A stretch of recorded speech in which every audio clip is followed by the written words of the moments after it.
গ্রেপ্তার তৃণমূল কাউন্সিলর বাপ্পাদিত্য দাশগুপ্ত। তোলাবাজি সহ একাধিক অভিযোগ, আর এসব অভিযোগের ভিত্তিতেই কাউন্সিলরকে গ্রেপ্তার করা হয়। 101 নম্বর ওয়ার্ডের কাউন্সিলর বাপ্পাদিত্য দাশগুপ্ত। বাপ্পাদিত্যকে গ্রেপ্তার করে পাটুলি থানার পুলিশ। বিকেলেই গ্রেপ্তার কাউন্সিলর ঘনিষ্ঠ সৌরভ ঘোষ।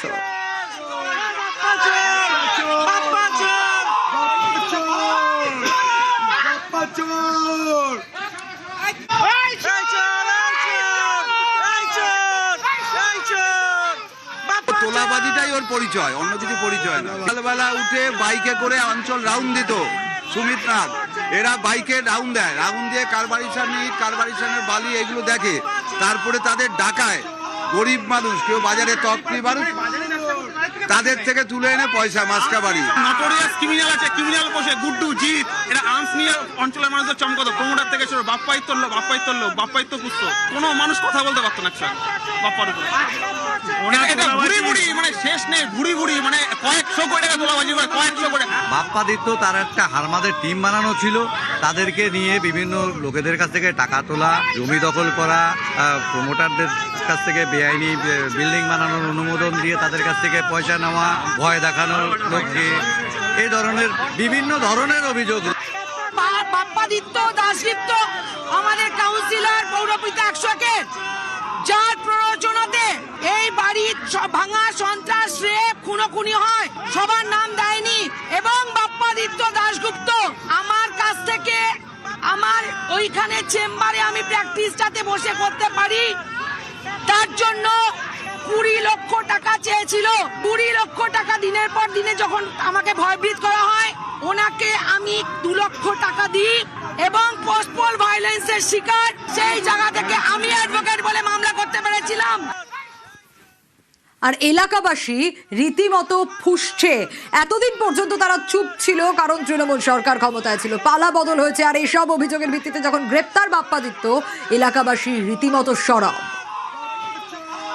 সান্নিক রয়েছে আমার সঙ্গে, সান্নিকের কাছ থেকে জানবো। সান্নিক, এই চোর চোর স্লোগান এবং এলাকাবাসী যে স্বস্তি পেয়েছে এই গ্রেপ্তারিতে, তা বলার অপেক্ষা রাখে না। একেবারেই সেই ছবিটা গতকাল মধ্যরাত থেকেই পাটুলি থানার সামনে অন্তত একেবারে স্পষ্ট হয়ে গিয়েছে যে অভিযোগের ভিত্তিতে তাকে গ্রেফতার করা হয়েছে বলে এখনো পর্যন্ত পুলিশ সূত্রে খবর। তার মধ্যে শুধুমাত্র তোলাবাজি নয়, পাশাপাশি 2021 সালের ভোট পরবর্তী হিংসার ঘটনাও কিন্তু রয়েছে। এবং সেই ঘটনারই তদন্তে নেমে 101 নম্বর ওয়ার্ডের তৃণমূলের যুব সভাপতি সৌরভ ঘোষকে আমরা জানি গতকালই গ্রেফতার করেছিল পাটুলি থানা, এবং তাকে জিজ্ঞাসাবাদের মধ্যে দিয়েই বাপ্পাদিত্যর সূত্র পায় পুলিশ, এবং বাপ্পাদিত্য দাশগুপ্তকেও সেই একই মামলায় একটু জানতে চাইবো সান্নিক, এই যে তোলাবাজির অভিযোগ, এই তোলাবাজির কারবার বাপ্পাদিত্য তার শাগরেদরা কিভাবে করতো, কোথায় হতো?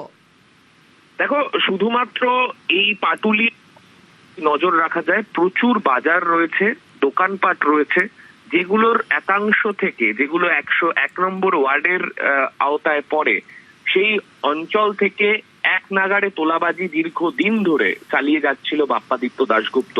পার্থ চট্টোপাধ্যায় যে সময় রাজ্যের মন্ত্রী ছিলেন, সেই সময়েও এই বাপ্পাদিত্য দাশগুপ্তর তোলাবাজির পরিমাণ কিংবা তার এলাকায় তার যে দাপট, তা আরো বেশি ছিল বলে এলাকাবাসীর দাবি। পরবর্তীতে কিছুটা কমলেও কিন্তু এলাকায় সে যে ত্রাস ছিল, তার বিরুদ্ধে কারোর পক্ষে মুখ খোলা সম্ভব ছিল না। সেই বিষয়টা কিন্তু যারা এই অঞ্চলে দোকান কিংবা যারা ছোট ছোট বাজারের যে ঠেলা গাড়ি হয়, তা সেগুলো নিয়েও যারা ব্যবসা করেন, তাদেরও কিন্তু বক্তব্য। সুতরাং এই গোটা অঞ্চলে বাপ্পাদিত্য দাশগুপ্ত এবং তার শাগরেদদের তরফে একেবারে বেঁধে দেয়া রেটে তোলাবাজি চলতো, তেমনটাই কিন্তু খবর। এবং সেই অভিযোগগুলির ভিত্তিতেই বাপ্পাদিত্য দাশগুপ্তকে গতকাল রাত্রিবেলা পাটুলি থানার পুলিশ গ্রেফতার করেছে এবং আজকে তাকে আদালতে পেশ করা হবে।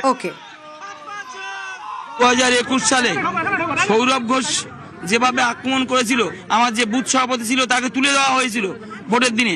আমি সেই বুথ সভাপতিকে এজেন্ট যাই এবং সৌরভ এবং তার নেতৃত্বে আমাকে বেধড় পেটানো হয়, হেলমেট দিয়ে মারা হয়েছিল এবং হাতে অস্ত্র ছিল।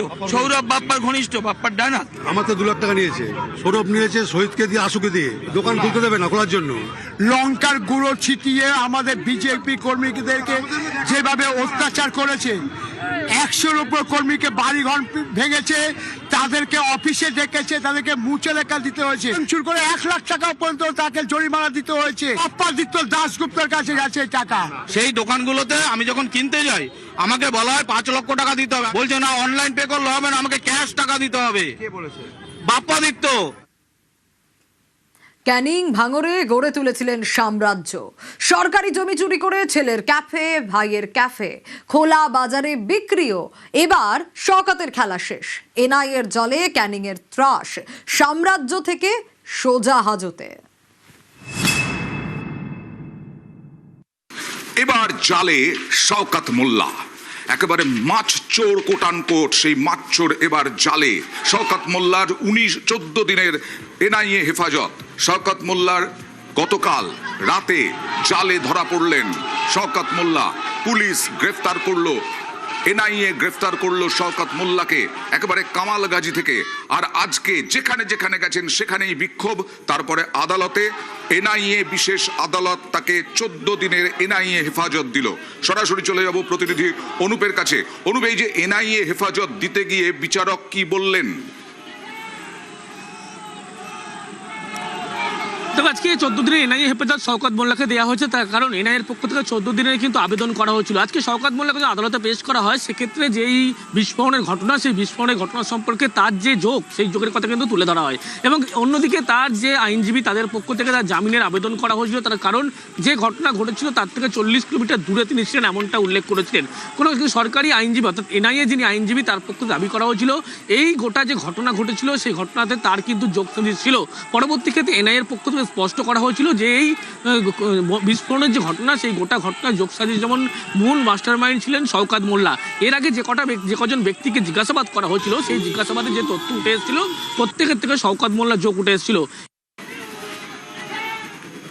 কোর্টের কাছে আমাদের প্রেয়ার থাকে যে 14 দিন তাকে পুলিশ কাস্টাডি দেওয়ার জন্য, যেহেতু তার কতটা এই কেসের সাথে তিনি যুক্ত আছেন সেটাকে আমাদেরকে ইনভেস্টিগেশন করার সুযোগ দেওয়া হোক। সবে ইনভেস্টিগেশন শওকত মোল্লার এগেইনস্টে শুরু হয়েছে। ওনার যা ইনভলভমেন্ট আছে যদি কিছু থাকে সেগুলো আমরা পরপর কেস ডায়েরির মধ্যে থাকবে এবং তারপরে কোর্টে সেটা আমরা প্লেস করব। That a bomb blast took place in his Bhangor area, Jayagঞ্জ PH কেসে যখন কেসটা স্টার্ট হলো, thereafter NIA took the investigation. NIA তখন প্রায়ারলি 2-3 জনকে অ্যারেস্ট করে। তারপরে শওকত মোল্লা কালকে অ্যারেস্ট হয়। At the time of the occurrence of the blast, Shawkat Molla happens to be the MLA of that constituency and he was provided a J+ security.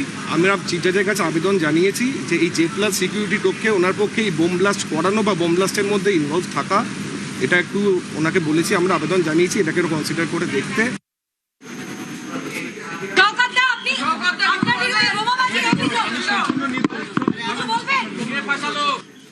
Shawkat মোল্লা আদালত থেকে বের করার সময় বললেন সম্পূর্ণ নির্দোষ, কিন্তু দেখাবো কি কি কীর্তি। তবে তার আগে এনআইএ এর অফিস, সকাল থেকে এনআইএ অফিসের সামনে আইএসএফ কর্মী সমর্থকরা ডিম নিয়ে হাজির, সেখানে চোর চোর স্লোগান, মাছ নিয়ে হাজির এনআইএ অফিসের সামনে।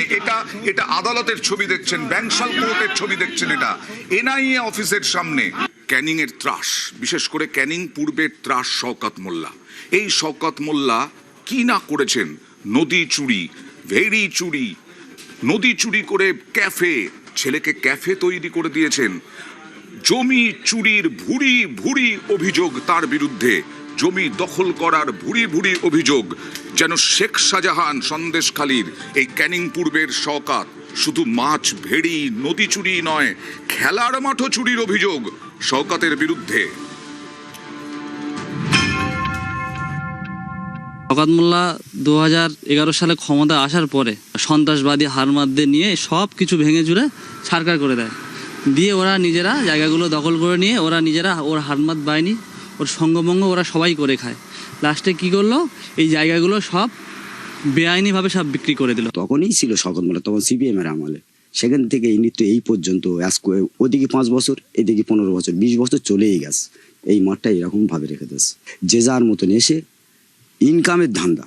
মাস গেলে 30,000 40,000, বাচ্চাদের খেলা বন্ধ, আমাদের বসার জায়গা নেই। শুনলেন খেলার মাঠ, বাচ্চাদের খেলার মাঠও চুরি। শেখ শাহজাহান যেমন বাজার চুরি করে ফেলেছিলেন, নিজের নামে বাজার করে দিয়েছিলেন, এই শওকত মোল্লা খেলার মাঠও চুরি করেছিলেন। আমাদের প্রতিনিধি সান্নিকের প্রতিবেদন। ক্যানিং পূর্ব বিধানসভার কুরিয়াডাঙ্গা বাজার এলাকা, এই অঞ্চলে একটা বড় মাঠ দীর্ঘ সময় ধরে ছিল। সেই মাঠ বর্তমানে কোনো শিশুরা এলাকার তারা খেলাধুলা করার এখানে সুযোগ পায় না।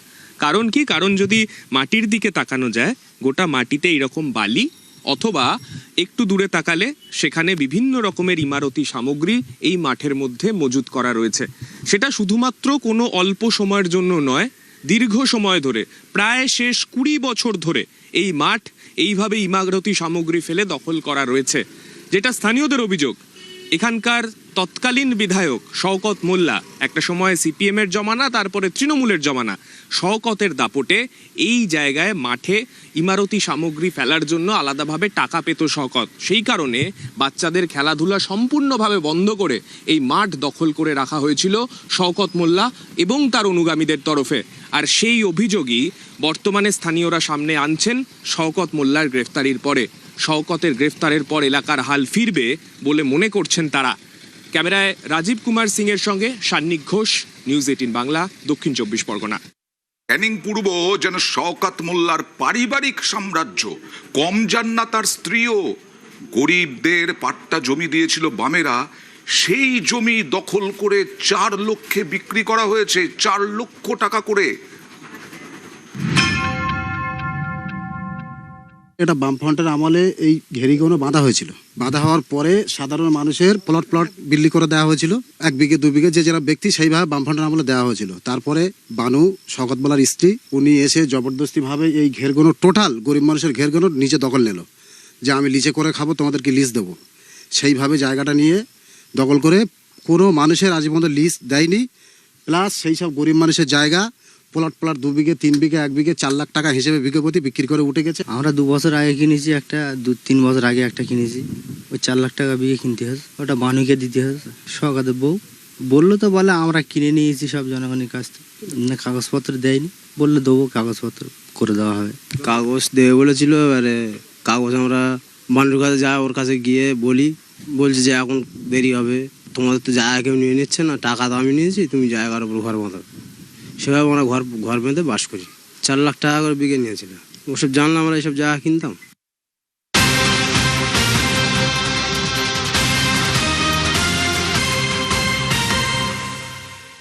শওকতের গ্রেপ্তারির পরে সতর্ক পুলিশ, ভাঙড় জুড়ে করা নজরদারি, মোড়ে মোড়ে নাকা, পরপর গাড়ি থামিয়ে পুলিশি তল্লাশি, ভোটের আগে মজুত করা অস্ত্র অন্যত্র নিয়ে যাওয়ার আশঙ্কা, আগে ভাগেই নজরদারি বাড়িয়ে পুলিশ সতর্ক।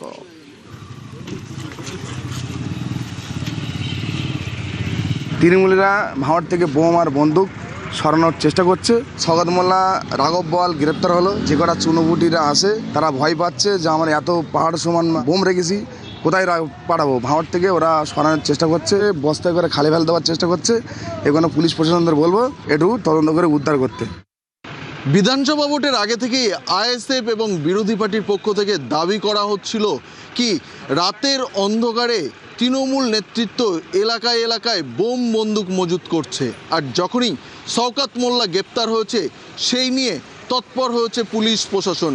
রাতের অন্ধকারে নাকা চেকিং করা হচ্ছে বিভিন্ন রাস্তার মোড়ে মোড়ে। গোপন সূত্রে পুলিশ খবর পায় শওকত মোল্লা গ্রেপ্তার হওয়ার পর এই রাতের অন্ধকারেই এখনো পর্যন্ত যারা শওকত মোল্লার সাগরেদ রয়েছে এলাকায়, তারা এই বোমা বন্দুক রাতের অন্ধকারে পাচার করতে পারে বলে গোপন সূত্রে খবর পায় পুলিশ। আর সেই খবর পাওয়ার পরই পুলিশ আধিকারিকরা রাতের অন্ধকারে বিভিন্ন এলাকায় নাকা তল্লাশি চালাচ্ছে। ভাঙড় থেকে কল্যাণ মণ্ডল, নিউজ 18 বাংলা।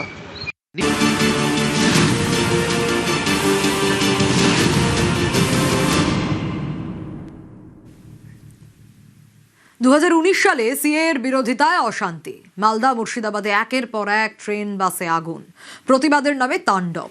রাজ্যে পালা বদলের পর ফের খুলছে সেই অশান্তির ফাইল। স্পেশাল সেল তৈরি করে রাজ্য পুলিশকে তদন্ত করার নির্দেশ দিলেন মুখ্যমন্ত্রী শুভেন্দু অধিকারী।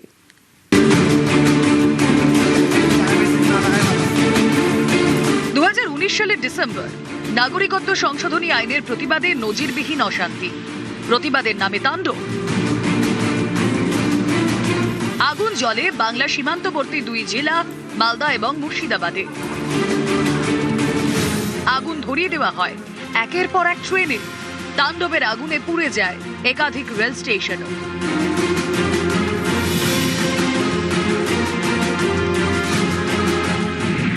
রাজ্যে পালাবদল হতেই হয় আউট, ভরসা ইন। 7 বছর পর ফের খোলা হচ্ছে সিএএ অশান্তির ফাইল। শনিবার মুখ্যমন্ত্রী শুভেন্দু অধিকারী রাজ্য পুলিশের প্রধানকে নির্দেশ দেন 2019 সালে তৈরি হওয়া সিএএ অশান্তির ফাইল খুলতে হবে। স্পেশাল সেল তৈরি করে তদন্ত শুরু করবে রাজ্য পুলিশ। সরকারি সম্পত্তি নষ্টে জিরো টলারেন্স নীতি নিতে হবে। প্রয়োজনে অভিযুক্তদের সম্পত্তি বেচে ক্ষতিপূরণ আদায় করতে হবে। মুখ্যমন্ত্রীর তরফ থেকে যে নির্দেশ দেওয়া হয়েছে ডিজিকে, সেখানে স্পষ্ট তিনি জানিয়েছেন যে সিএ নামে মুর্শিদাবাদে যে তাণ্ডব হয়েছিল, রেল আমরা জানি যে এমটি কোচেস রেলের সেগুলো জ্বালিয়ে দেওয়া হয়েছিল, এই পুরো বিষয়টা নিয়ে মুখ্যমন্ত্রী নির্দেশ দিয়েছেন যে রাজ্য পুলিশ একটি স্পেশাল সেল তৈরি করবে, বিশেষভাবে তদন্ত হবে, ক্ষতিপূরণ দিতে হবে এবং সে যারা করেছে তাদের প্রয়োজন হলে সম্পত্তি বেচে ক্ষতিপূরণ দিতে হবে। যারা দাঙ্গা করার চেষ্টা করবে বা হিংসা করার চেষ্টা করবে বা এই ধরনের আইনকে নিজেদের হাতে নেওয়ার চেষ্টা করবে, সেখানে কিন্তু একদম কঠিন হয়ে কড়া ব্যবস্থা নেবে পুলিশ। সিটিজেনশিপ অ্যামেন্ডমেন্ট অ্যাক্ট বা নাগরিকত্ব সংশোধনী আইন 2019 সালের 11ই ডিসেম্বর সংসদে পাশ হয় বিল। পরদিন অর্থাৎ 12ই ডিসেম্বর বিলে সই করেন তৎকালীন রাষ্ট্রপতি রামনাথ কোবিন্দ। সিএএ পাশ হতেই বিভিন্ন জায়গায় শুরু হয় প্রতিবাদ বিক্ষোভ। বাংলায় তা কার্যত নজিরবিহীন চেহারা নেয়। মুর্শিদাবাদে তাণ্ডব চরমে ওঠে।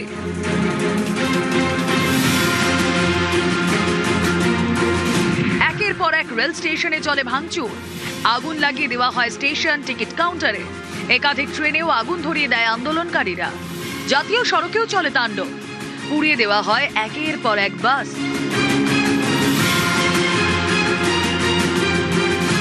শুরু থেকেই সিএএ এর বিরোধিতা করে আসছেন মমতা বন্দ্যোপাধ্যায়। এই ইস্যুতে তিনি পথেও নামেন।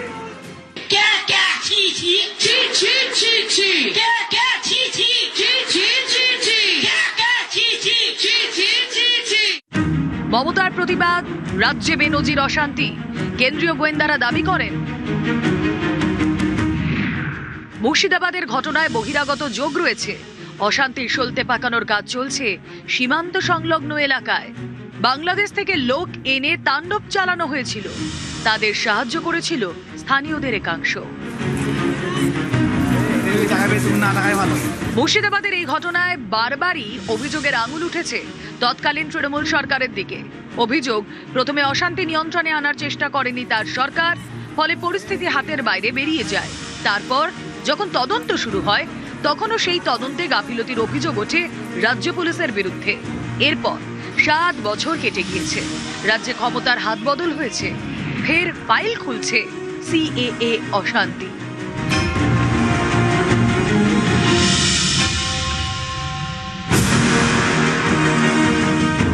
নিউজ 18 বাংলা।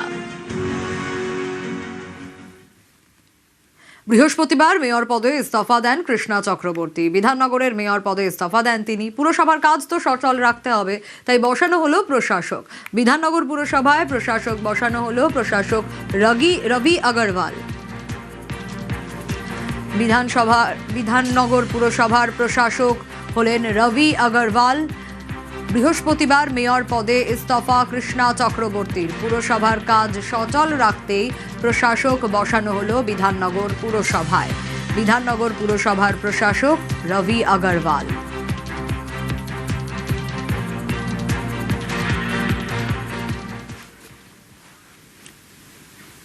তৃণমূলের সংখ্যালঘু ভোটে ভাঙন। 26-এর ভোটের ফলাফলে সে ভাঙন স্পষ্ট হয়ে গেছে।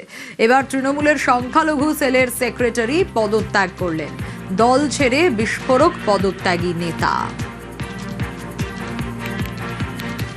এখানে থাকার নিজের সম্মান হারাবার বরাবর আছে। এ পার্টিতে কোনো কাজ করা ছিল না, কোনো কাজের সুযোগ দেওয়া যেত না। এখানে মাইনরিটিকে মুসলিম সমাজকে শুধু ইউজ হতো। এই জন্যে আমি ডিসিশন নিয়েছি এই পার্টি থেকে আমি রিজাইন দেব। আদিগঙ্গায় সাফাই অভিযান, বেসরকারি সংগঠনের উদ্যোগে কর্মসূচি, স্বচ্ছতা অভিযানে মন্ত্রী স্বপন দাশগুপ্ত। আদিগঙ্গাকে পুরনো হালে ফেরানোর উদ্যোগকে স্বাগত, কেন্দ্রের নমামি গঙ্গে প্রকল্পের আওতায় সাহায্যের আশ্বাস। নমামি গঙ্গে প্রজেক্টটাতে আদিগঙ্গা পরিষ্কার করা, বাড়িগঙ্গাটাকে একদম আবার যে পবিত্র স্থান যেটা ছিল তাতে ফিরে পাওয়ার জন্য একটা বড় পরিকল্পনা আছে। কেন্দ্রীয় সরকার প্রায় 630 কোটি টাকা এটার মধ্যে বরাদ্দ করেছিল। সেটা কিরকম ভাবে এর আগে ইউটিলাইজেশন হয়েছে সেটা নিয়ে আমার একটা বড় প্রশ্ন চিহ্ন আছে। এইখানে এখন কেএমসি এবং রাজ্য সরকারের সঙ্গে দুটো সংস্থারই কাছে এটা বড় গুরুত্বপূর্ণ একটা প্রজেক্ট। এখন এই সামনের দিনে আমরা এটা নিয়েই কাজ করব। এখন 70টি পয়েন্ট আছে যেখানে নালা হয়ে মানে পুরো নদীটার উপরে পুরো নোংরা টোংরা পড়ছে, সব এফ্লুয়েন্সটা পড়ছে। তো সেটাকে পরিষ্কার করতে হয়, সেটাকেও বন্ধ করতে হয়, তার একটা অল্টারনেটিভ জায়গা, ওটা একটা বড় পরিকল্পনা। দক্ষিণ কলকাতার পাশ দিয়ে বয়ে চলা আদিগঙ্গার ধারা, যার উল্লেখ বাংলার ইতিহাসে পাতায় পাতায় রয়েছে, সেই আদিগঙ্গা ব্রিটিশ আমলে টালি নালা হিসেবে পরিচিত হলো। আর তারপর থেকেই দক্ষিণ কলকাতার জন্য অন্তত এই জায়গা পুরোপুরি নালাতেই পরিণত হলো। তারপর থেকে সেই অর্থে সংস্কার করা হলেও কখনো জলের রং কিন্তু সেভাবে পাল্টায়নি। পুরোপুরি নালার মতোই ব্যবহার হয়েছে কালীঘাট মন্দিরের পাশে থাকা পবিত্র জায়গাগুলোর ওপর দিয়ে বয়ে চলা এই আদিগঙ্গা। তবে এখনো পর্যন্ত নমামি গঙ্গে প্রজেক্টের আওতায় ভারত সরকার গঙ্গা বক্ষের বিভিন্ন জায়গায় তার পুরোপুরিভাবে তাকে রিনোভেট করার কাজ যেমন শুরু করেছে, পশ্চিমবঙ্গে বিজেপি দায়িত্বে আসার পরে আপাতত আদিগঙ্গার উপরও একই রকমভাবে কাজ করার পরিকল্পনা রয়েছে রাজ্য সরকারের। তেমনটাই জানানো হলো রাজ্যের মন্ত্রী স্বপন দাশগুপ্তর তরফে। ক্যামেরায় অর্চন রায় গোস্বামীর সঙ্গে সান্নিক ঘোষ, নিউজ 18 বাংলা, কলকাতা।